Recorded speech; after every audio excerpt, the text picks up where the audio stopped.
there's a sacrificial element in maturation, right? You have to sacrifice the pluripotentiality of childhood for the actuality of a frame. And the question is, well, why would you do that? Well, one reason is it happens to you whether you do it or not. You can either choose your damn limitation, or you can let it take you unaware when you're 30, or even worse when you're 40.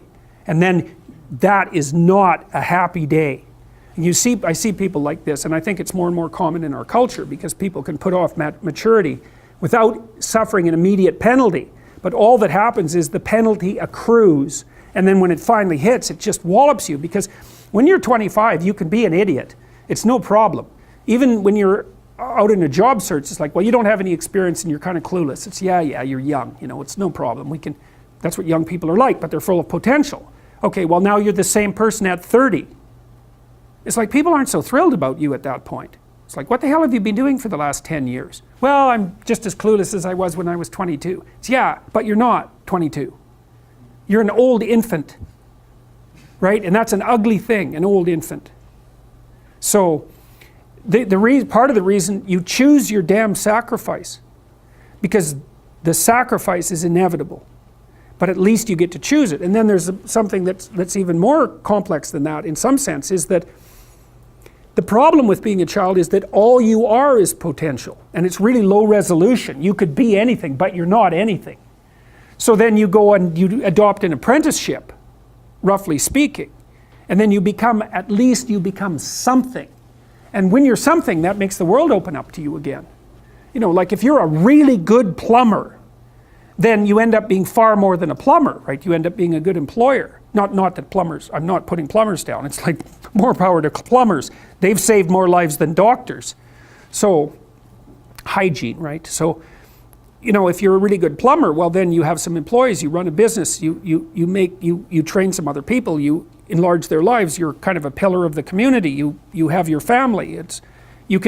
Once you pass through that narrow training period, which narrows you and constricts you and develops you at the same time, then you can come out the other end with a bunch of new possibility at hand.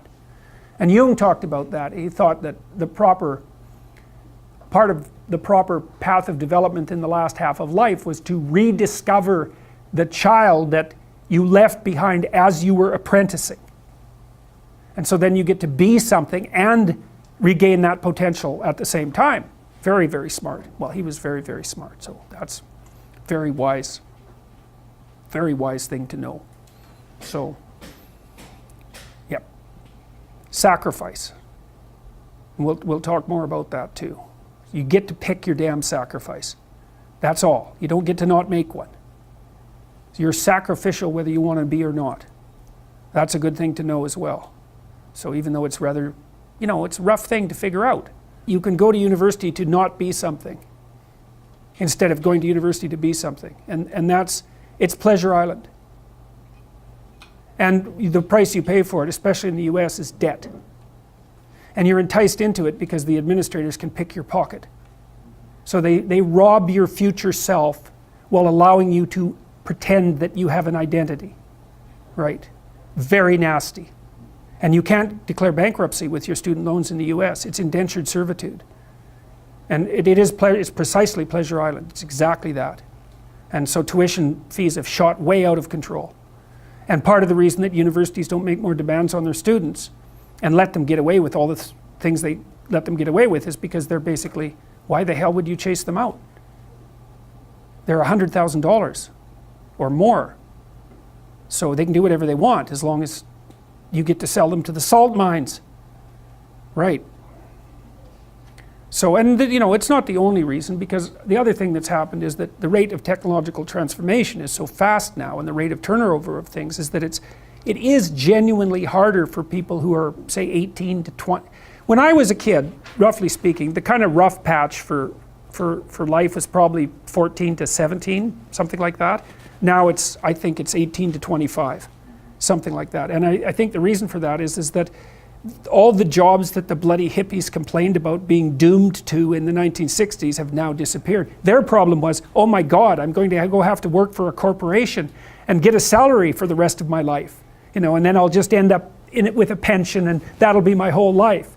It's like, well, it seems like a lot better deal than an endless round of part-time Starbucks jobs.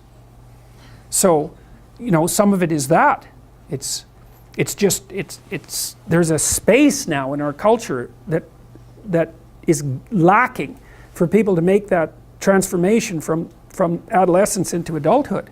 And so it's the cost of that is forestalled. It's not a good thing. It's not a good thing. Do you think this is affecting employers maybe in choosing younger people for a job? Maybe saying that they're seeing this slower maturation, or they're saying that this person's got a degree from U of T, but I've heard bad things and degrees aren't worth it. Well, there's a couple of problems with the degrees. Is that everyone has one. That's the first one. Because scarcity matters, obviously. The second thing is that the match between the degree and the workplace has become less and less self-evident. You know, what should happen when you go to university is you should learn how to think and formulate arguments.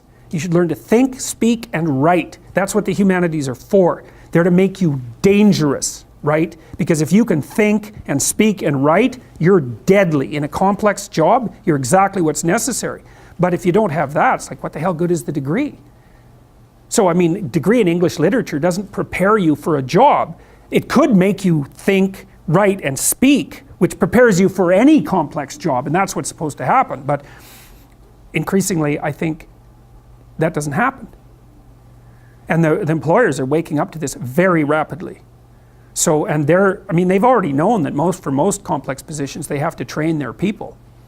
Now they're thinking, well, why do I have to bother with the degree if I'm going to train them, if it isn't bringing anything of value? You see this even in fields like law. We also seem to be tightly selected for the capacity to cooperate and compete, so that multiplies our cognitive ability. That's a huge part of it. And then we also seem to have constructed ourselves, so to speak, through sexual choice into these general purpose problem-solving creatures. And so we've internalized some of the Darwinian process. So you think, well, most animals will produce variants of themselves physically, and then most of those variants die.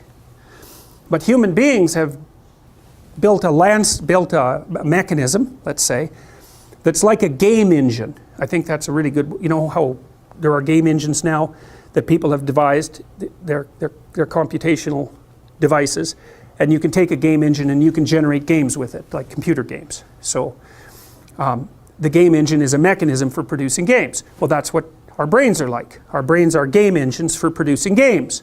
And so what happens is that when you think, you produce an avatar of yourself, you produce a fictional world that avatar inhabits, and maybe you produce multiple fictional worlds and multiple avatars. That's the you that could be tomorrow, which is what you're doing when you're planning. And you walk the avatar through its potential routes, and those that look good you keep, and those that don't look good you kill. And so then you can embody the ideas that you keep and act those out, and hopefully the idea is that when you embody them, you're successful and you don't get killed. And so we've also when we've been selecting each other for cognitive prowess, we've been selecting ourselves for the ability to generate avatars out of ourselves and kill them instead of dying. It's unbelievably brilliant. And that's really akin to the human discovery of the future, right? The future is a place where variants of you could exist. It's something like that. And other animals don't seem to be able to do that. So we're very sneaky, and well, so far it doesn't seem to be working too badly, although we haven't been around for very long, right? I mean, human beings of our particular subspecies, about 150,000 years, something like that, which is, from an evolutionary time frame, it's nothing, you know. It's 2,080-year-old men. It's not very long.